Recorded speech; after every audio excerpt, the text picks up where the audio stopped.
Yeah, I like the tier one civilian. I love that. Love that. I needed some way to explain the relationship. It was like, okay, well, what branch was he in? He's like, Mac's like, he wasn't in any branch, man. He maybe been a branch manager. That's about it. Oh man. Yeah. Well, it's good to see you. No, it's good to be seen. Good to see you guys. Kelley, great to meet, or Mark, great to meet you. Yeah. For the first time here, of course, we got to spend time, as you know, with Rick. And man, first time I met Rick, we just hung out that whole night. Yeah, buddy. Yeah. Just about closed the pub down and took it out to the street. And hey, got to do what you got to do. Pretty much had all the world's problems solved. We just couldn't remember what we said the next day. Well, we're going to try to capture some of that today. We're going to try to capture that. Absolutely. No, but totally honored to be here. Love what you guys are doing. Love your spirit and attitude, both you guys. Thanks, brother. Hey, arm in arm, man. That's it, man. It sounds good. I think we're ready to go, Rick. All right, let's fire it. Oh, you got it recording. I see it. Oh, we're live. We've been live, brother. Awesome. Hey, guys, welcome to another episode of On the Range podcast with War HOGG Tactical and Kelley Defense. And I am super excited for today's guest. We have CJ Ortiz, the Metal Motivator, also the co-host of the University of Badassery podcast. CJ, how are you, brother? There he is. Good to be here, man. All right. Dude, I'm so privileged. Mac gets all the invites. Everybody leaves me out of the equation. Oh, no, we thought right off the bat, said we got to get this guy on here. Yeah.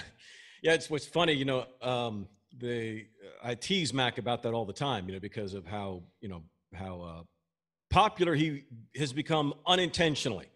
You know, I always tease him. I say, listen, 5 years ago, dude, you couldn't spell social media. And here you are all over Jocko, Joe, Instagram, everywhere, YouTube. And, but yeah, he's been such a great example, I think, for others to follow, because he's maintained that just humility in the midst of all of that. So, you know, but he's left himself wide open as far as I'm concerned as a co-host to kind of tease him about that. But man, he talk about somebody who's handled it very, very well. He truly has. And so my life has changed. I mean, I was already doing my own stuff. I've got a pretty large following in my own world, but it's a completely different crowd in the metal motivation world. And so ever since I've got hooked up with Mac, the whole landscape has changed. So now my navigation has changed. And, you know, I've met some of the most amazing people since then. And so I'm also able to give more expression to things, you know, in terms of more of my personal philosophy about stuff in light of this, because if anything, I'm way more, have way more in common with the people I've met now through Badassery and Mac, et cetera, than I even had with my own metal motivation crowd, which I've had for just about 11 years. So CJ, are you finding that with the, you know, the squad and everything going on, and then hanging with Mac and kind of that whole crew, I know you talk about a different group, because I've met some guys that have attended my class and stuff like that, that are part of the squad, which is actually pretty cool. But it's kind of getting those guys rejuvenated, giving them kind of a sense of direction. How do you see that different kind of than your regular metal motivation type crew that you deal with? Well, I think one of the big things is the worldview for either one of them. So like anybody who, like take, for example, we get a lot of guys who are church-based guys, faith-based guys. Mm-hmm. So they've got kind of a built-in worldview, right? They have a way of looking at different areas of life more than just matters of the heart, you know? And so you take then LEOs, ex-military, et cetera, they all are a part of things where it's units serving a larger purpose than themselves. Mm-hmm. So with the metal motivation type crowd, you can get everything from an anarchist to radical atomists, to atheists, to, you know, God knows what, pagans, you name it. Yeah. But they see themselves individually. They don't even see themselves within the context of their own family. Everything is individualized, which is why in the modern age you have such a clamoring for rights. People talk about rights more than they talk about duty. Sure. Yeah. So they don't see citizenship as responsibility based. They see citizenship as what do I get? And so they see their primary connection to government. That's why they get all upset about politics. Yeah. Right? Because it's going to be the change of administration means a radical change of every area of life, which is not true. Right. You know, we're older guys here. We've lived through several presidencies. For the most part, my life hasn't really changed much. You know, maybe the advent of the TSA slowing us down at airports, maybe Obamacare penalties you pay every year. That's about it. You can still get pizza and watch football as far as I can tell. Yeah. All right, CJ, are you noticing with the squad guys, you know, because again, you've got saying there a lot of LEOs, military. Are you seeing, and I don't want to use this in a bad way, but guys having their identity hinged to that prior life, either LEO or military? Are you seeing a bunch of that, or is it other kind of stuff that you're seeing? Well, I mean, I think there is that aspect to it, especially for the guys that are trying to get over or trying to normalize, you know, because, and you know this, both you guys know this very well. You're used to something ahead of time where there's a hierarchy that makes sense. There's a structure that makes sense. There's a sense of mission every day that makes sense. Everybody's even dressed the same. You know, so there's a lot there that is suddenly gone. And so it's like the guy, you know, remember the movie Napoleon Dynamite where who's the Uncle Rico who can't, you know, if I could just get back to 1985, I'd throw a football right over that mountain. Yeah, why that didn't win an Oscar, I have no idea. Exactly. Something's One of the going on funniest with that movies academy. ever. Yeah. So, you know, a lot of guys are Uncle Ricoing, you know, their way. And they want to, you know, because that's when life last had meaning. And so this is almost kind of, Mac is also a different example of the same thing that you're asking. Because, you know, he has said several times that, you know, he had to learn quickly that I'm not going to have and run into the same kind of people that I had when I was in the unit. But now it's like, hey, you know, that's where the tier 1 civilian thing came from. Where it's like, hey man, you could say all you want about these other people that you've met, but don't say that to me. Yeah. You know what I mean? Because I got vision. I'm all about team. I'm all about hard work. I'm all about the next level, man. Don't you say that about those other people. Don't you dare say that about me. You're still tier 1 now, man. Oh, yeah, buddy. And so it's just kind of with the squad, I think a lot of guys are starting to have that challenged, Rick. It's really a salient question on your part. They're really starting to have that concept challenge where they're realizing, wait a minute, I can still be a weapon of war, a sharp two-edged sword. I don't have to go rusty. I don't have to go dull. I could still be active because the world still needs saving. You know what I mean? There's a cultural, ideological, personal, there's a war against tradition, family, you name it. We all know about this stuff. We need guys. In fact, I said this to the squad last night, our tier 1 guys. I said, guys, right now, the biggest psychological problem I see happening in people is a revolt against maturity. It is a rebellion against the mature position they're created and designed to be in. So when you're caught up with psychological hangups in your past, you're not at your post. And we need guys and gals at their post. So that's what the squad is, getting people to the post. You know, get your take on this. Do you think it's somehow a fast track to virtue? Yeah, I mean, for those, I mean, obviously we're seeing, this reminds me of, you know, for years I've read about the Puritans, and both the Continental Puritans and the Puritans here stateside. And they were radical. You know, they were radical. Yeah. And so I think what I'm watching is a modern day Salem's witch trial going on. And that's what woke is, right? Woke is this idea that you are awakened in a revelatory fashion to a morality. But the problem is you find the evil in everything but yourself. So they are the ultimate environmentalists in the sense that everything changes when the environment is changed. Ergo, they are revolutionaries. The environment must be, you know, overturned, because that's how you launch something else. That's how you create something else. So salvation comes from the outside, so to speak, instead of something on the inside. So we would advocate more regeneration, not revolution. Right. There needs to be an upset in your own heart. You need upset and a change in your own mind. And the big question is, by what standard? For anybody who touts any kind of morality, like these young people who've only been on the planet for what seems like an hour and a half, where did they get this morality from? What authoritative standard outside of them do they point to that they can say, this is unchanging universal morality that we all must be subject to? They don't have one. They're not that philosophically astute. And nobody's going to ask them, because they're being led around by, no offense to Rick, dog handlers, political dog handlers. Yeah. But, CJ, here's the thing, man. And we kind of hit on it, or you touched on it a little bit, just having that identity from, previous job, previous whatever.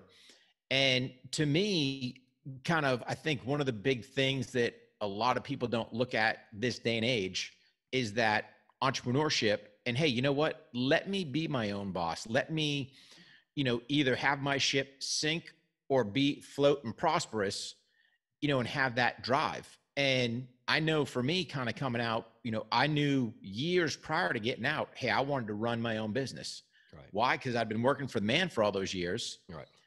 And I just don't see, this day and age, that drive, to kind of be your own boss, to run your own show, to do that. It's like, hey, jump on whatever. And that seems to, be the standard quo. Even the Army does it. Hey, go out there. Here's how you write your resume. Go get a job. I want to be my own boss, and I know we've had conversations in the past, and I just think it's kind of important for the listeners, viewers out there, just from your perspective. Hey, young guy starting off, young or old, age is irrelevant, but just what's kind of your tips for, entrepreneurship, how to get started, some direction and stuff like that? Well, I think entrepreneur is something that everybody can do. Even if you're going to have a full-time gig, even if you're going to be still working for a company, you need to be entrepreneurial in the sense of that you take on, the word is about taking on an enterprise, right? To take on an enterprise, to be a self-starter, to be an innovator, to be a problem solver, because your value is determined, whether you're working for yourself or working for someone else, your value is determined by the problem you solve. That's why you pay the lawyer more than you pay the plumber, right?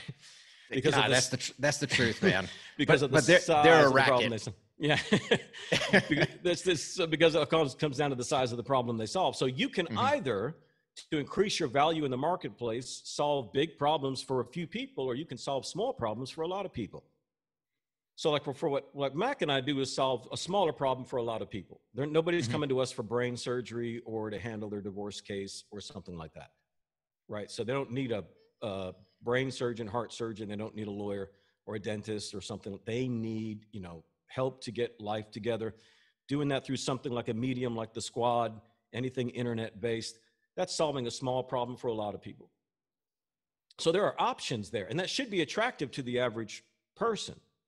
But for the most part, it goes back to what I mentioned earlier about the revolt against maturity. There's a rebellion against maturity, because maturity means independence. You raise your kids to be self-governing, right? You don't raise them to be perpetually dependent. You want them to be self-governing. And we've already seen the statistics that it's taking kids longer and longer and longer to move on, which is whatever. I mean, in ancient times, they never left. Yeah. So I'm not saying it's bad necessarily, but so long as everybody's doing something for, themselves to improve their value in the marketplace. So if you're wanting to do something business wise, then the most important thing is to figure out what problem you're good at solving. What are you most adept? What's the most valuable thing you can do, and which are the most difficult to replace? Because that's your calling. Right? The most important thing you can do with your gifts, talents, abilities, personality, everything in which you are the most difficult to replace. If you're working as a bartender, you're replaceable, right? Mac was replaceable as a special forces guy, right? You've seen a lot of guys come and go. Yeah, the time, I mean, because it's naturally built in, right? You've only got so much time. You've only got so much longevity. Exactly. And then you're going to hit that point where either you wind up having to retire, or you're broke, whatever the case may be. And there's a whole nother crew that's rolling in behind you. Right. So now as Pat Mack online, coaching and mentoring, he's more irreplaceable. So which one was his calling? 100%. I Right, mean, you know what I mean? Yeah, but you draw, I think the important thing is you draw from those experiences, because you look at Mac and I mean, bunch of different experiences that now, hey, here's my 2 cents, or here's the dramas I had or the issues I faced. Here's kind of, some solutions I found to get over the hump or to fix them or do whatever. So yeah, no, absolutely. And same thing with you guys. I mean, everything that you've done obviously has shaped who you are. It's all a part of the resume. But now you're like, okay, I feel like I have a sacred duty, a responsibility to what's in me. My definition of success is to maximize all that you are, all that you can do for a purpose greater than yourself. Mm-hmm. That's really the key to fulfillment. Money's not going to do it. Position's not going to do it. Married to the right person's not going to do it. None of that's going to do it. All of this is derived from you. It's from what you got to be able to, yes, develop ability. We'll have a lot about, we get a lot about that online, meritocracy, performance, outcome. Mac talks about that kind of stuff. You get a lot of that performance-based stuff that can be seen. Not a whole lot on the other side. Maximize who you are as a person also. Mm-hmm. Because I see a lot of guys, they can be whatever, ex-military, big muscle, tattoos, beards, and the whole 9 yards. Who knows? They may beat their kids. Mm. I don't know what they're like at home.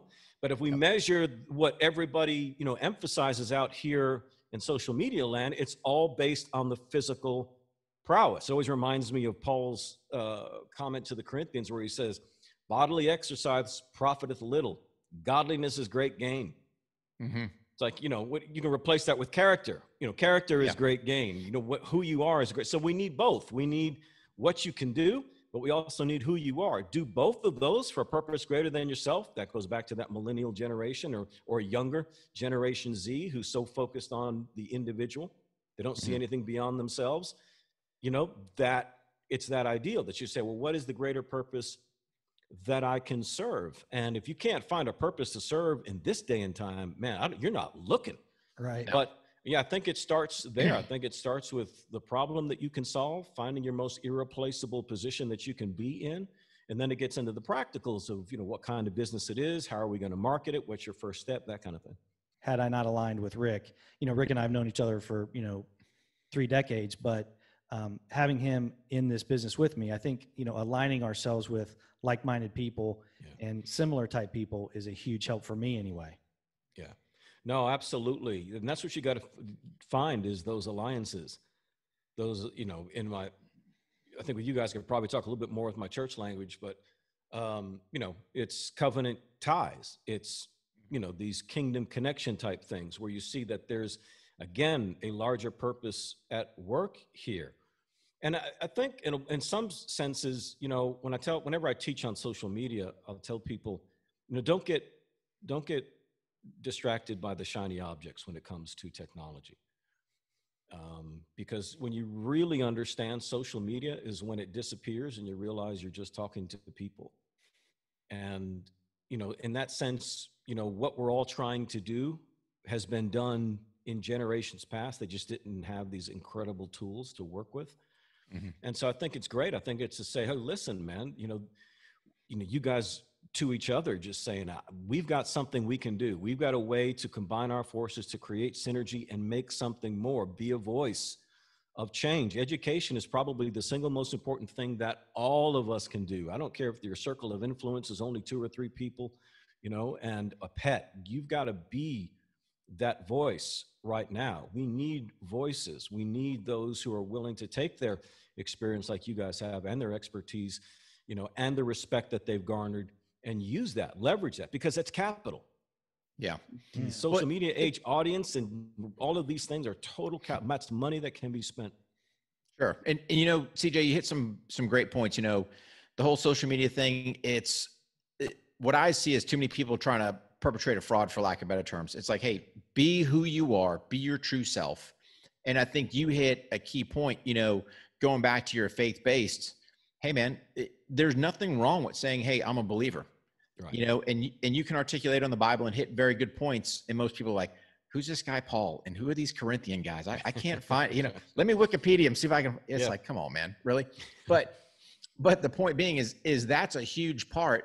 And I don't know whether, people's faith is not that strong or whatever the case may be. It's kind of like one of those, they serpentine back and forth. Hey man, if you believe, you believe, Right. you know, just stick it out there. And if people want to sit there and give you a hard time for it, hey, that's your decision. That's your call.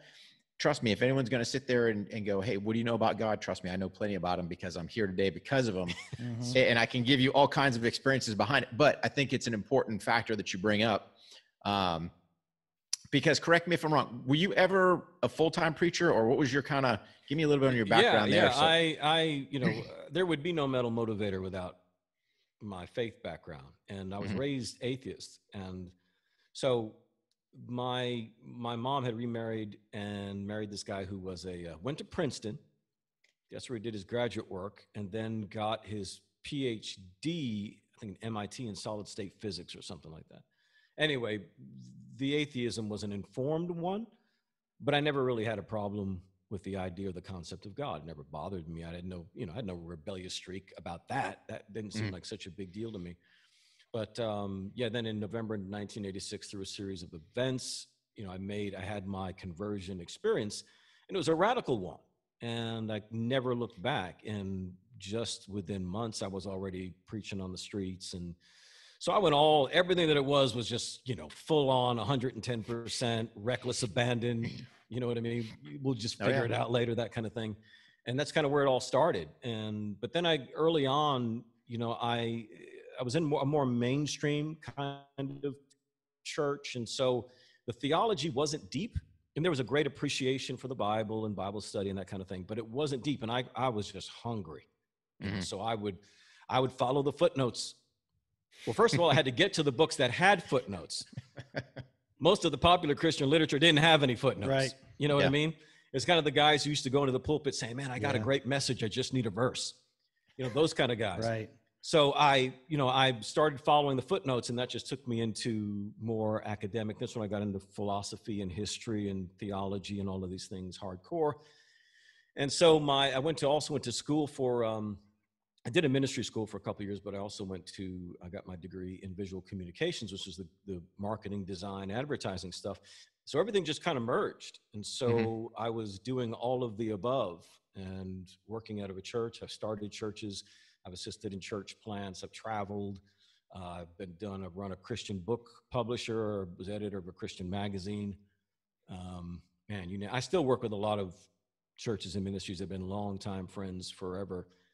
And, but that's there. And plus a lot of counseling, a tremendous amount of speaking. And people always ask, hey man, where can I learn to speak? Where'd you learn to speak? I'm like, dude, in a Pentecostal charismatic church. You're sitting under the greatest speakers, whether you agree with what they're saying or not. Tell them, listen, you want a lesson in speaking? Go on YouTube and watch the biggest and the baddest TV preachers, and you will learn how to speak. They're the greatest, because you had to listen to speakers every, Wednesday night, then a Thursday night meeting, and then you had men's breakfast, and then you had Sunday morning service, and you had Sunday night service, and you had, maybe dedicated conference or revival or anniversary times. It was speakers, reading.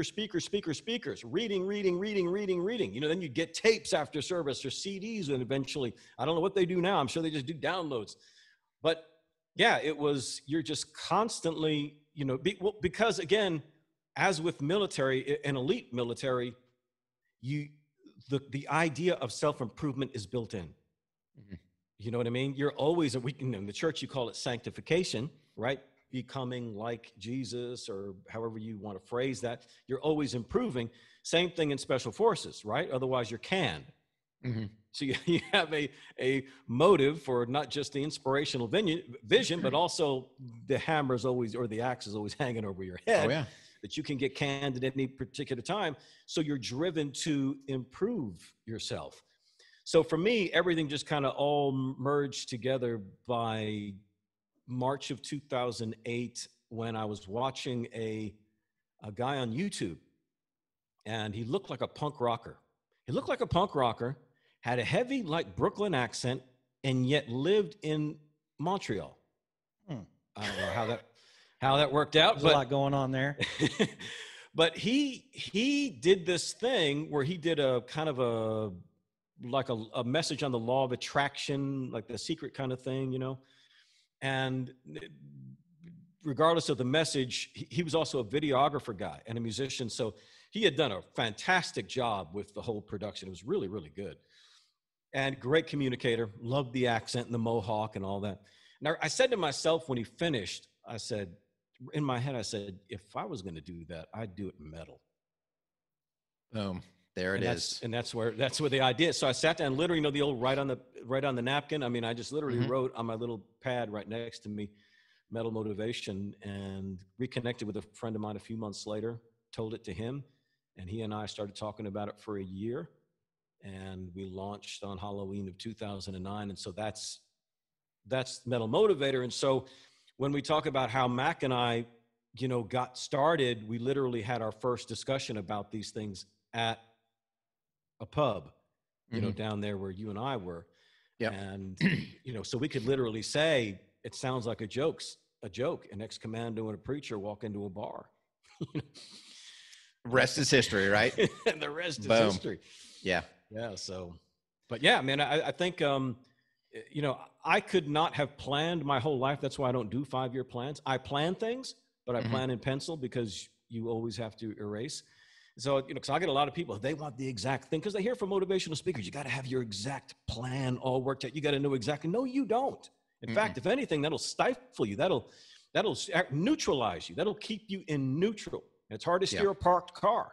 So how are we going to get you anywhere? I said, listen, I get like kids who are going into college, and I'll say, listen, just head in the general direction of where you think you want to go, because you can always adjust course. So I tell them, I said, my 5-year plan is 2 words: seizing opportunities. That's it.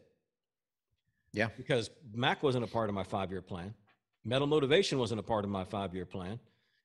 On the Range podcast is not a part of my 5-year plan, right? That the relationship that you see that, oh man, we got kindred spirit here. We're the same tribe. We need to link arms. We're stronger together. Yeah. Let's build each other up. Let's build each other's businesses up. Yeah, we're cheating. Like I said to Mac, dude, I'm putting horseshoes in their boxing gloves. Yeah. Well, here's the thing, and you hit the kind of the nail on the head. It's aligning with like-minded people. And here's the beauty with Mac. A lot of people don't realize there's, when I was first chatting with them, dude, it was like, here's the playbook, man. I'll tell you whatever you need to know, because there's enough for everybody. Yeah. And there's too many guys you see that either try to cut your throat or stab you in the back because they're trying to move forward. And like you said, it's not, at the end of the day, it doesn't matter how much money you have in your pocket. It's the relationships that you establish and kind of your tribe that you have built. How are we moving forward? Because here's the bottom line. If I'm successful, you're successful, Mark's successful, we're all successful together. That's a win. Yes. If we make $1 million along the way, hey, so be it. We'll have a good time. If we don't, you know what? Things happen. Yep. But I think, that's the key part is, I'm probably a little more than your generality of, seize opportunities. Trust me, it's there as well. We got a little bit more, hey, here's where we're trying to get down. Right. But the key point being is you never know what opportunity is going to pop up. You never know when that phone call is going to ring, and it's like, this is like the conversation I have with my wife. Hey, babe, I got to grab this. But it's like 7, 8 o'clock. Well, yeah, if I'm expecting a call from the West Coast, it's earlier for them because you don't know. Routine, dude. If you blow this one off, that might've been the one. Yep. It's like, hey, let me grab this real quick. Yeah. Yeah. Sometimes doesn't have to be lengthy. Well, it doesn't. Sometimes you got to cut them off and go, all right, cool. Hey, can we circle back tomorrow at whatever time and go from there? And then of course you're getting the looks like, there's mama, it's like, come on, we got stuff to do. It's like, yeah. I'll often tell people, I did a series on, in my older coaching group called Working Out Your Life. And, people, what I more often find is people are waiting for life to happen. They're waiting for things. They say things. Fatalism is in our language. We say, it'll all work out. It wasn't meant to be. This is all fatalistic language. I'm in search of my destiny. I'm not in search of my destiny. I've chosen my destination and I'm heading towards it. So I'm not without direction. I'm focused on, I'm moving in the general direction of my gifts, talents, and abilities. Yep. So I see life not so much as linear as it is. Life is more like that New Year's Eve party favor that you blow and it rolls out. Oh, yeah. By constantly developing my my gifts, talents, and abilities in solving problems and producing things and content, I get new vistas, new places to look at, new opportunities, new doors to go through. So, but those things I won't see unless I'm committed to constant. It's not like I'm waiting around. I am constantly working and cultivating and harvesting. And that's what cultivation, that's what it is. You know, the culture is what grows out of something, right? Agriculture, what we harvest out, what we get out of something, what we put into it, right? The seed we put is ultimately the harvest that we get. So I'm constantly sowing in this ground, me. You know, like committed to my gifts, talents, and abilities, maximizing those as much as I can. Not only is purpose and direction given, but I'm fulfilled. And I love that word. I'm not in pursuit of happiness, despite the title of that movie.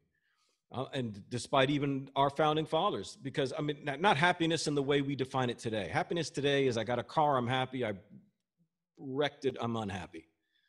Very fleeting. I want that. I want fulfill. You know, it's got the word full in it. It's got the word fill in it. You can't be any more satisfied. What we want is the deep, lasting satisfaction that's only going to come not from something external to us.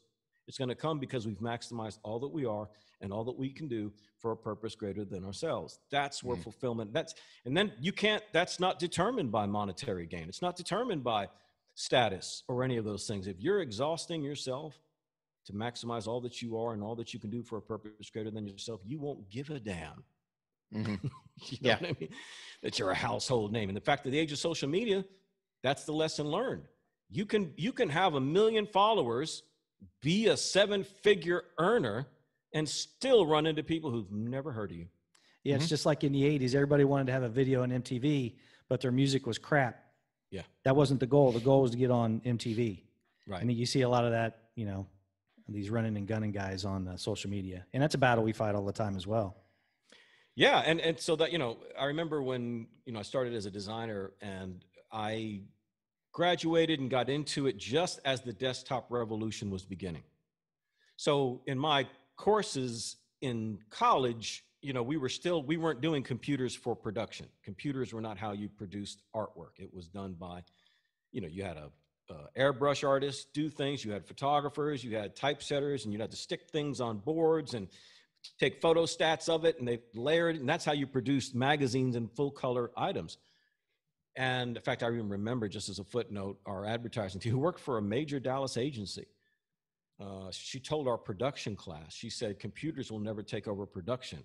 In less than 365 days from that statement, it literally did and never looked back. She wasn't an idiot.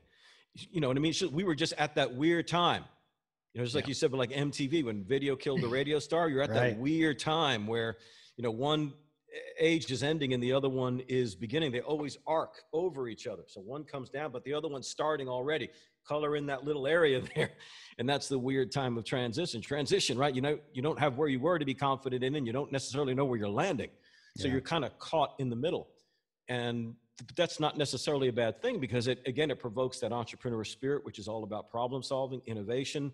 And I think, you know, it's such a great time for us now to really distinguish ourselves from all of the echoes that are on social media, Mark, like you described. You know, all these, it's so easy to set up an Instagram account and start, you know, doing crazy things with a gun, and suddenly you're this gun expert. So back in the day when I did going through the desktop revolution, I remember thinking, man, I hope everybody doesn't catch on to what we've got, because we were the designers who had our own machines. So we didn't need all of the apparatus that ad agencies needed.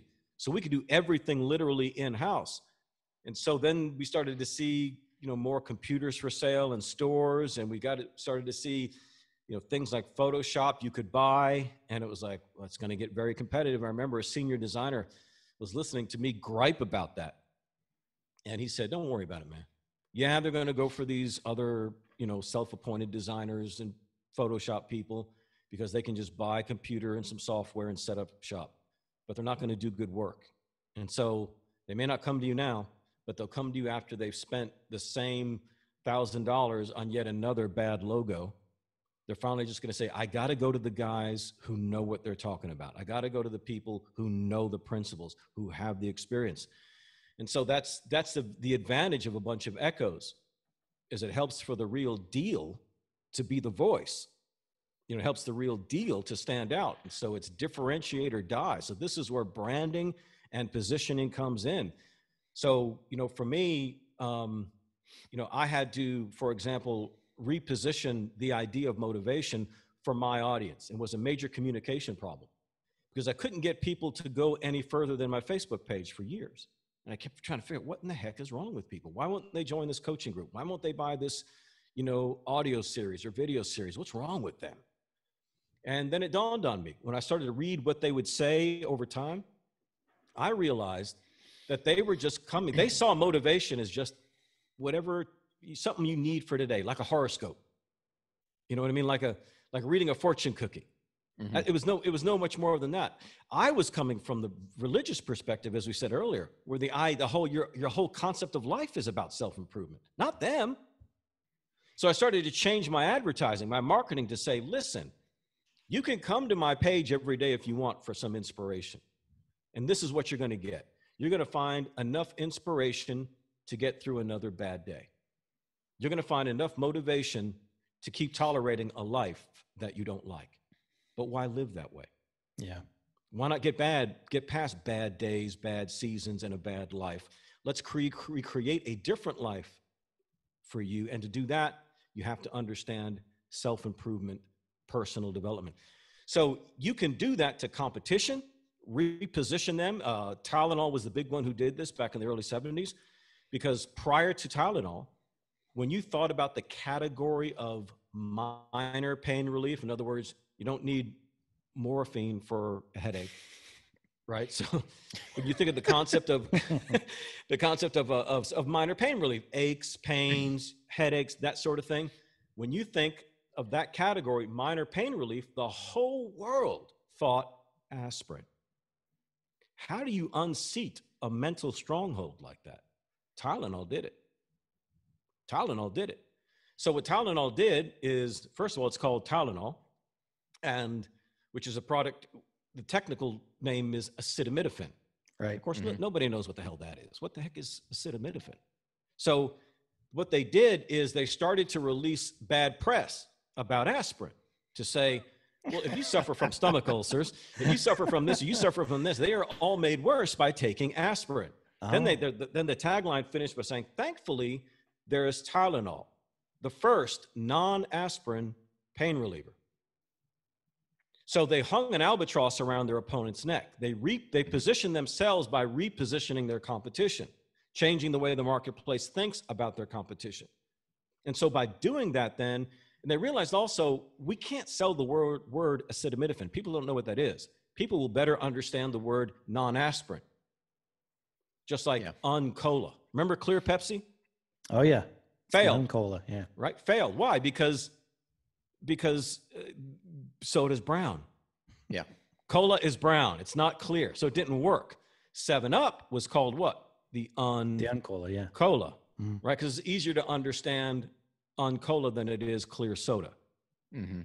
So it's understanding the marketplace. So you can go out and actually take this conglomerate of Instagram experts and reposition them.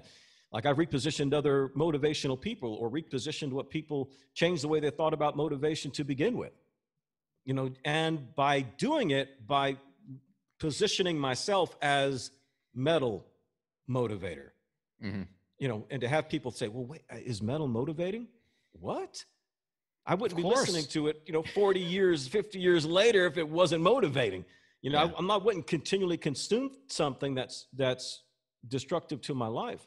So all I did was put a face and a name to something people had always been doing with hard rock and heavy metal. Have you seen, CJ, with social media this day and age, as far as your metal motivation being stifled at all, or the reach that you had before not the same? Because I know for us, like in the gun industry, it seemed like for a while, yes, we were kind of stifled, but now it just seems like we're getting hammered because you've got that kind of behind the scenes censorship going on. You know, whatever their algorithms are behind the scenes already has you earmarked, and you're just not getting the same reach potentially. I got it. It's a free platform, whether it's Facebook, Instagram, YouTube, all that stuff. But I didn't know if you guys were seeing it from your end at all. No, and there's a way around that, because the algorithm itself, which is controlling a lot of this, the algorithm itself is a robot. You know, so it doesn't really have. It's more driven by. It'll be driven by keywords. Yep. Right. There's no doubt about that. But however, the algorithm has a single greatest purpose. It has one desire and one alone, and it consumes it from morning to night, if there is a morning to night to an algorithm. But it has one central focus, and that is to keep people on the respective platform for as long as possible.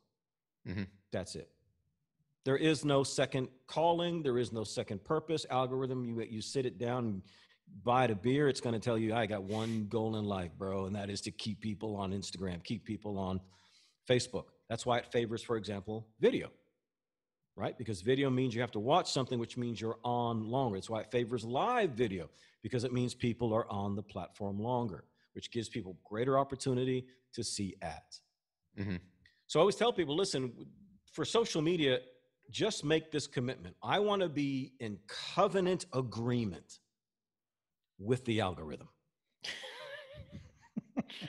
Because if I am, the algorithm's going to show me love, even though the algorithm might be saying, you know, I'm usually not a gun guy, but everybody loves watching these two. Yeah. So I'm going to push them out, you know, into the news feed because it keeps people on the platform. So yeah, the algorithm is, I tell people, listen, you want to test the algorithm on your own page? Because I get people writing to me like on their Facebook pages and whatnot, and say, dude, man, Facebook is limiting my reach. People can't see. I said, well, I'll tell you what, just go on there and post a rant about how Facebook is limiting your reach. Do me that favor and then come back to me tomorrow and tell me what the results are. And you're going to find your most viral post, the most comments, the most shares, the most likes, the most engagement on the post about how Facebook isn't showing your posts. All right. Right? We'll give it a shake, you know? Well, that's the thing. The thing is that we're not great posting. That's all that means is we haven't quite dialed in our audience yet, what their interests are, what their behaviors are. So I tell people, like, I teach, I'm a coach for the Savvy Musician Academy. So I teach musicians how to do, online marketing for their music business. And they have the exact same issues, no different than to us. And so they're trying to get to know these things. And one of the challenging parts I have with them is saying, listen, it's important that you know your audience almost better than they know themselves. You got to know what floats their boat. And it's funny. You go back to the interview you guys did with Mac, because Mac said this before. He was naturally savvy about this one thing. And that is that he says, I kind of follow what my audience wants. I check out what they respond to. If they didn't think of that, if they didn't think too much of that post, I get rid of that. I don't even keep it on my page. And so then he just keeps curating content, which makes him a little bit repetitive in a sense, but it doesn't diminish its popularity. Mac could, there's a million other things he could talk about in the show. He'd probably prefer to show other things, but he's like, but I know my audience. So I've got to keep giving them, what they want until I can get to the place where I can start to give them more of what I want. There's a great lesson in marketing. There's an independent film with Stanley Tucci, and it's called The Big Night. It was done a number of years ago, but it's a fantastic movie. It's set in the 1950s, and it's two Italian brothers who moved from Italy to New York, and they want to open an authentic Italian restaurant. And so, the one brother, Segundo, which means second, and the other one's Primo, which means first, the older brother. Segundo he really wants to be Americanized. He really wants to get in there and just sell and just enjoy the American dream. His older brother, Primo, is the cook, the chef, the real Italian chef, and is very skeptical, very standoffish, very resistant, very stubborn. And so they're fixing all these unique dishes, and people aren't buying them. They're not getting it. They're not getting any business in the restaurant. Meanwhile, down the street is this other jackass who's also Italian, but he's a total sellout, man. And he's selling spaghetti, and they got Frank Sinatra wannabes singing in the corner, and it's just they're playing it all up, but the place is packed. And so they're the Segundo brother goes to meet with the owner of this other restaurant, and they're sitting down and talking. And the guy's trying to explain to him, Segundo, he says, listen, when a guy sits down, he doesn't want to look at his plate and say, what the hell is this? He wants to say, oh, this is a steak. I like steak. Mm-hmm. You know, he said, give people what they want until you can get to the place that you can give them what you want. Mm-hmm. You know? And so you got to kind of, you know, if you have this large scale concept as to how you're going to, you know, work with people over a long period of time and steer them into particular things, have an idea of what your funnel is like. So a lot of guys are just all about attracting people and getting engagements. So, but after that, they're not quite sure what they're doing. They're just building an audience. They'll figure out what to do later. Yeah. They don't have a funnel. They don't know what the customer journey is supposed to be.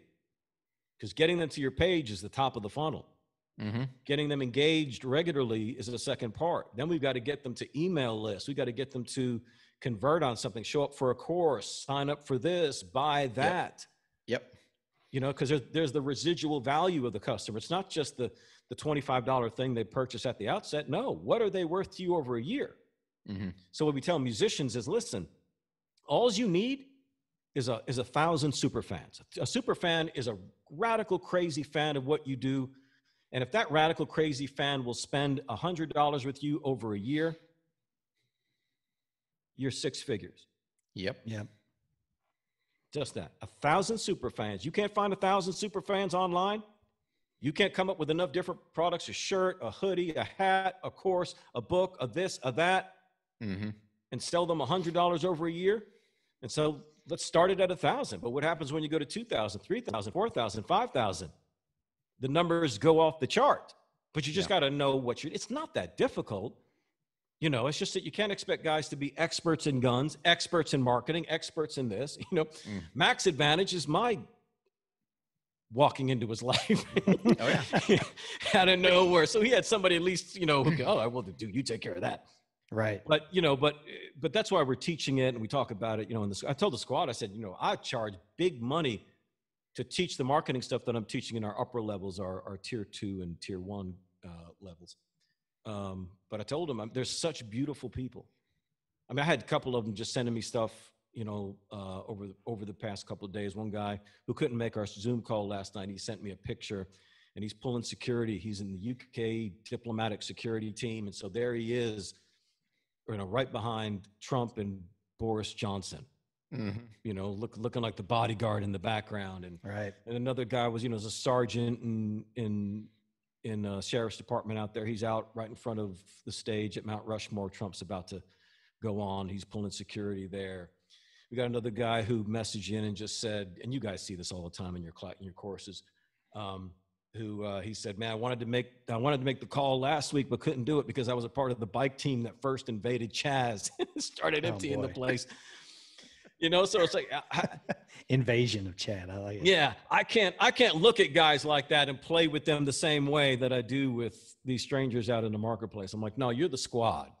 We're putting horseshoes in your boxing gloves. Mm-hmm. You know, so we're talking so freely with you guys, and Rick, you and I, again, we talked forever.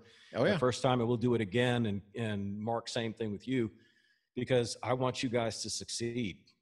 Mm-hmm. You know, we appreciate it. Succeed. And I think that's the whole key, CJ. You know, is it's all just forming those relationships. And I think that's what people miss this day and age, right?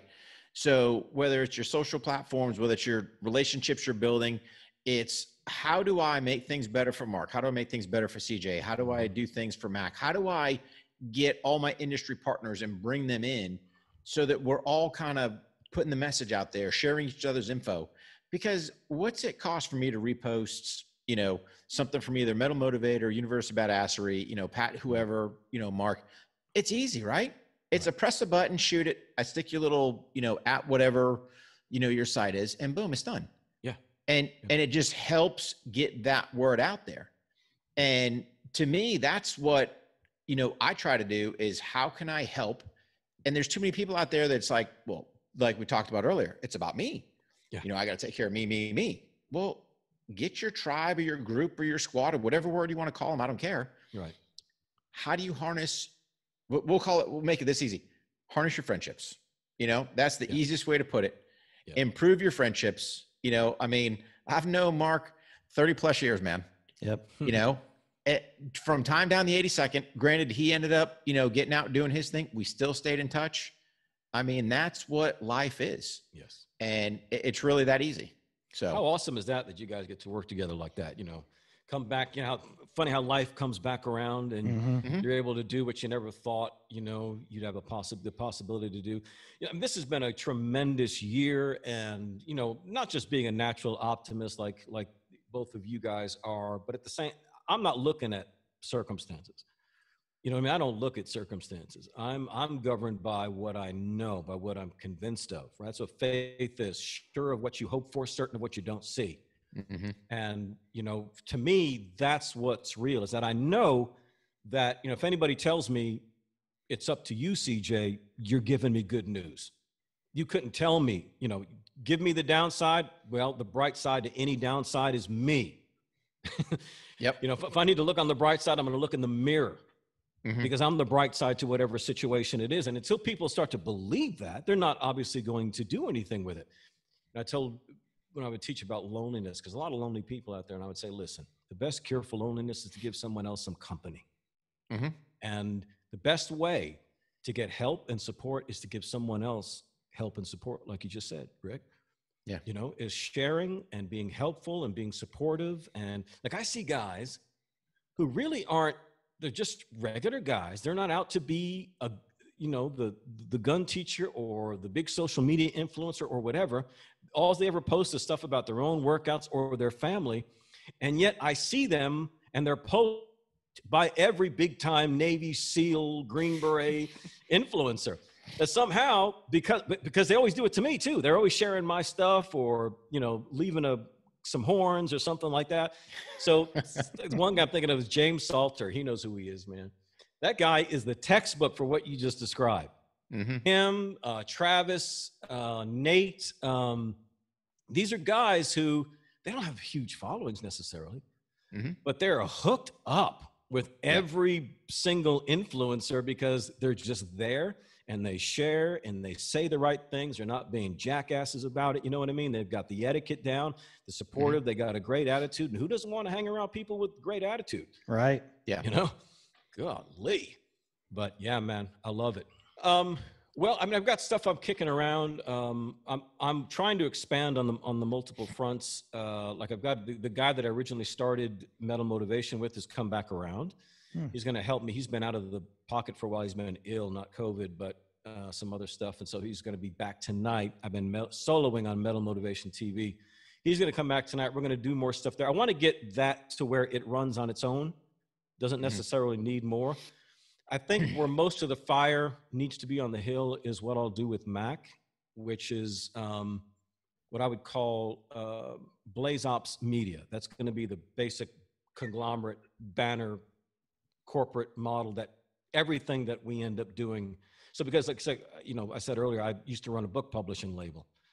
So Mac's got books, I've got books. I want to do live events. I want to do big weekend. Of course, you know, Rick and Mark, if you're down here, Rick, we'd have you out as adjunct University of Badassery professor. Yeah, buddy. You know, maybe you want to have like a Friday through Sunday, like retreat, blowout, advance, whatever you want to call it. And where you have, you know, have some gun time, have some gym time, have some classroom time, have some party time at night, you know, just get away for the whole weekend and have a multifaceted, you know, experience. I'd love to do some vlogging thing with Mac, you know, kind of a follow throughout the day thing for YouTube. Just a lot more stuff with him. You know, I've waited for years and still waiting for the person who has the opposite gifts of mine that I need to walk through my door and be that for me. And they never show up. Somebody who's willing, that doesn't do what I do, but has the opposite gifts, but is just as committed and vision-based and in it for the long haul, so that I can not have to run 50 million things and all their variables, you know? And so, but that person never walks in. But what I have found out repeatedly is how easy it is for me to be that for somebody else. So I just walk into a Savvy Musician Academy and they're like, well, so glad you're here. you could take this, this, and this, and this. You know what I mean? And then I walk into a Mac. It's just, I see this maniac doing burnouts in rental cars to Soulfly. And I'm thinking, dude, it's so good to see somebody motivated by metal. He's like, hell yeah. Next thing you know, man, that was back in Texas, like 2016. We're just going back and forth because he was still at that time lower in his followings. This is long before Joe Rogan and all this stuff. So, it was easier to communicate more with him. And so we just started communicating more, and he would share my stuff. I would share his stuff. And then I told him, I said, dude, I was in Texas. I said, I'm moving back to North Carolina. And he was like, what? I said, yeah, I got a home there and blah, blah, blah. He's like, dude, come on. So I came on, eventually got down there and met him at the pub with him and Rebecca, and kind of the rest is history from there. We just kind of slowly, it was progressive dominion. Little by little, we started to accrue more territory, like a flood, seeping its way closer and closer to your door. Oh, yeah. And so that's the thing, is just being faithful in the daily thing, right? Because all of life is lived in the meantime. So there's something daily about daily living. It's just that constantly dominating this tyranny of the mundane, just being faithful and showing up and being positive each and every day. And so hopefully we'll grow on all of these things, but I'm long overdue for a whole slew of books. I've got manuscripts out the wazoo. I've just got to finish them all. So what I needed was some sort of entity in place that would make sense for what I was doing. And it never made more sense until Mac came into the equation. But I'll be seizing opportunities the whole time. I can promise you that. That's it, buddy. That's all you can do. Nice. Yeah, man. So if people, fun. That's it. So if people are looking to get more info on you, CJ, where's the best places they can reach out? Call me. My number is 919. Email me at cjidon'tgiveadamn.com. The best, because I think what you find is what I find is when it comes to this crowd that you and I, you guys, and we share sort of similar audiences that they kind of touch, the circles touch. Yeah. And that's really more primarily on Instagram, I think. So at Metal Motivator, you can reach for the Instagram, or Insta Shizzle, as the one and only says. On Facebook, it's Metal Motivation. YouTube, Metal Motivation. Twitter, it's Metal Motivation. MetalMotivation.com. MetalMotivation@gmail.com. So not hard to find anybody. Well, you certainly listened to all those speakers that you spoke about earlier. You certainly learned very well. You got a gift there, brother. I can tell you, thank you from listening to you. I was looking at your stuff today and have been since I discovered you with the University of Badassery. So really appreciate you being here today. It's been I loved a lot of fun. Man.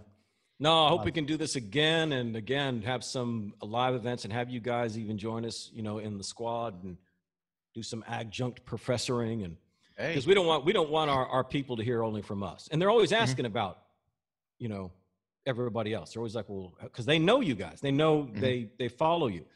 So, and of course we're going to be promoting you guys anyway. And so yeah, man, let's all work together, cheat, steal, kill, conspire together to do good. That's it, man. You know the deal, man. Just pick up the horn, shoot a message, and let us know, and bam, too easy. Nah, Rick, you've been a tremendous friend and just been a delight. Again, can't wait to get out to see you again. Of course, Mark, where do you live? Cincinnati, Ohio. Oh, okay. Midwest, great. Yeah. Buckeye State. That's a big design city. It is a big design city. Yeah. There are some of the best designers have come out of Cincinnati. Bring that production, that high production value stuff that we have, the GoPro and the digital recorder. We can bust that out anywhere we want. It looks great right now. Dude, we are better than 95% of podcasts out there right now. On the Range podcast, we're as better than 95. I guarantee you, people are going to have a blast just listening to. And that's the thing, is that it's tough to find guests. People are always suggesting guests to us, always. For how many times somebody's suggested, dude, you got to get David Goggins on, or somebody like that. I'm like, dude, he's told his story 1,000 times. And that's all he does is tell a story. So, so it's like I know what they mean, what they want. They're thinking that maybe there's going to be something else. It's like, no, man, we want great conversation. That's what we want. Great conversation. Well, look at the one we did with Mac, right? So we kind of learned our lesson there. We chatted a little bit beforehand. No, right? no. Don't do No. that. Oh man, I right. know. So it's like, hey, me and Mark get on, press the record button. All right, everything's all good, and then send it. Because he jumps right in. I asked Mac, I was like, hey man, what do you think of that guitar riff in the beginning? You know, that Mark did that. Oh, and he starts talking about, hang on, we're not recording yet. Yeah. Yeah, dude. So, Yeah, This is gold, baby, gold. Yeah. We just had to finally just stop. We can't. It's weird because it takes me a while to set up. Well, now it's not so bad because we talk to each other more since COVID. Mm-hmm. Right. But when I would have to drive out there, you know, we hadn't really talked to each other in a month and a half. Yeah. So we got a ton to talk about. Dude, what's going on? So it's hard to go in there, and it's going to take about 30 minutes or so before we start talking. And he's just like, want some soup? You know, I'm like, so how's Rebecca's salon doing, man? Yeah. So you got to keep it like that because otherwise we'll start chatting, like he says, like schoolgirls. And next thing you know, we've spent ourselves. And I was like, oh, dude, we should have been recording. But that's the whole part, right? Is like you said, everyone's got their story and I got it. And I think part of it is just having conversation, having a quick chat. And I think really, you know, I think I gave you a quick, hey, I want to touch on a couple things. That was really it. Yeah, you know, we'll just show up. We'll just have a chat. And really from here on out, and that was kind of from Max. I said, hey, you know, this is kind of what I'm thinking. And he's like, we're just talking that, you know, after me and Mark talked a bit, we're like, you know what? There's no format. Just, hey, hit our guest. What's up, man? How you doing? And wherever it goes, it goes. Because at the end of the day, it's about, you know, us all having a conversation, the viewers, listeners checking it out, and then boom, man, have a good time and get the word out there and go from there. Oh yeah. I mean, the only thing we script, I guess, would be questions. That's the only thing we get that's written down. But then that makes for great conversation because we've been like on for like an hour and a half or something.